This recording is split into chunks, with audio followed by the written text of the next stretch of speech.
Hi, I'm making this video in my pajamas today, just because it seems like the opportune moment. Basically, this video is about the Riccar.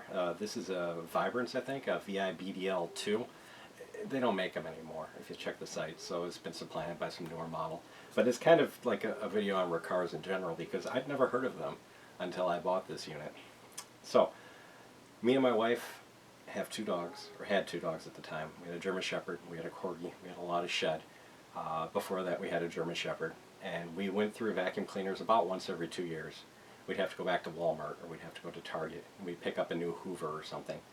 Because really they just don't last if you're sucking up a lot of dog hair. They end up getting plugged, or have a lot of issues where they plug easier, it seems like, that the motor power is going down, or the motors just burn out. So it was one of those things where it's like, well, we need to get away from doing this, what can we do? So my wife looked into it and decided we were going to get a Miele vacuum cleaner. And so we had to go to an actual vacuum cleaner store. We had to find a dealer that sold Miele's. And so we got there and we were looking around. And the one thing that I didn't like about the Miele was where you would have to clean out the plugs. It was a little bit of a hassle. So the guy told us about the Riccars, and the way he sold it was, hey, this is an American-made unit. It's easy to service. It's going to give you a long life. It has a lot better suction than what you've been getting from the store. And basically, he threw down the dirt and showed us, and he was a good salesman. So we ended up getting a Riccar. Interesting side note.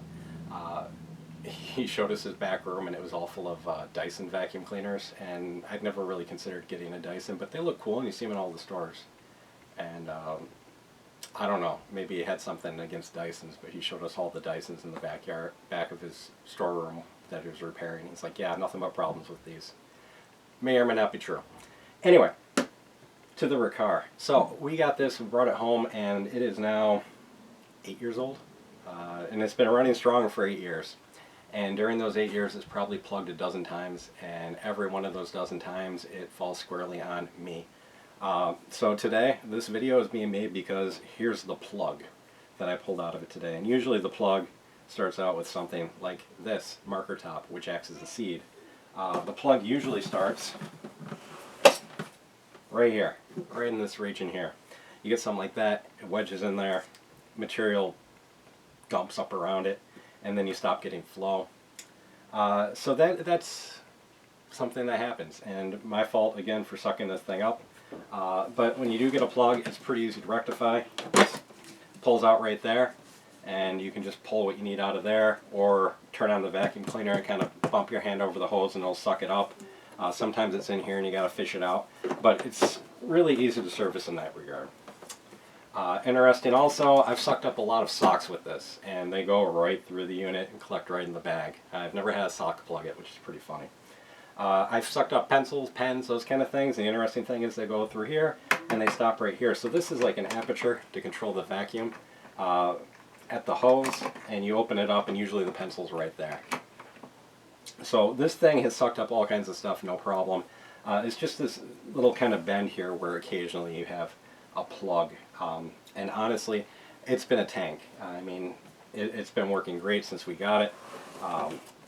There are a couple little other odds and ends. So one is, it's a bagged unit. The bagged units, I mean, at least in my experience, seem to give better vacuum, better suckage. I'm not sure. But they seem to be a little bit better, and it's a good trade-off, in my opinion, if it does work better. There are two filters. There's one down here at the bottom, and there's actually supposed to be one right here. It should go right here, but I just now found out that that has fallen off in the course of making this video. So I need to put a new filter on there, and so you just buy those. I buy the just generic filters for both of these. This is a generic bag, so it's not bad at all. In terms of other things that I really like about this, it came with like a 20-foot hose attachment to give it a really long hose. Riccar has this really cool attachment for removing pet hair. I don't think you actually have to have a Riccar to use it, but it's got this little roller thing on it, and it basically is the only thing that I can use to get pet hair off of my couch when it kind of like wedges in there. I also like that this thing goes completely flat to the ground, so if I put it here and I push the button right here, it it'll go down part way, like a normal vacuum cleaner, but if you push the button again, you can get it completely flat. So if you're going underneath a bed or underneath something else, that's been a real help. Obviously, in those cases, the fact that there's a light on here is also really helpful. There have been a few times where I've forgotten to change the bag. I haven't noticed that the thing's full. Usually I notice when it's really full because it stops picking up as well, and then I think that I have a plug and I check it out and find out my bag's full. But if you run it for a while and it's actually full, there's actually a thermal overload back here, and it will just turn off in the middle of using it. So then you just change out the bag, make sure the filters are okay, hit the button again, and it fires back up. So really that's all there is to it. It's pretty heavy, it's not self-propelled. It does glide around relatively well in my opinion.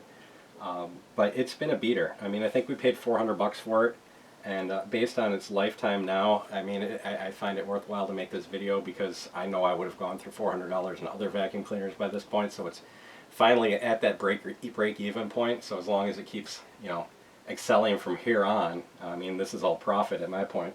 But yeah, I'd never heard of the brand before. When I dug into it, apparently they were made in Taiwan at one point. They came to the States. A lot of international components in here, even if they are made in America. But so far as I have seen, and from my own experience with it, it does appear to be a quality product. Has a lot of suckage. Back to the original Hoovers, usually when the suckage got real bad on those, I would actually just plug a shop vac into them. So I'd use the vacuum cleaner for the purpose of the beater bar, but then I'd use the shop vac for the suction, and this has comparable suction, at least compared to my shop vacs, which I think is a lot better than the suction in the old vacuum cleaners. But, you know, if you're looking for a good vacuum cleaner, you might want to think about giving a Riccar a try. Like I said, I've never heard of them, and thankfully it's lasting.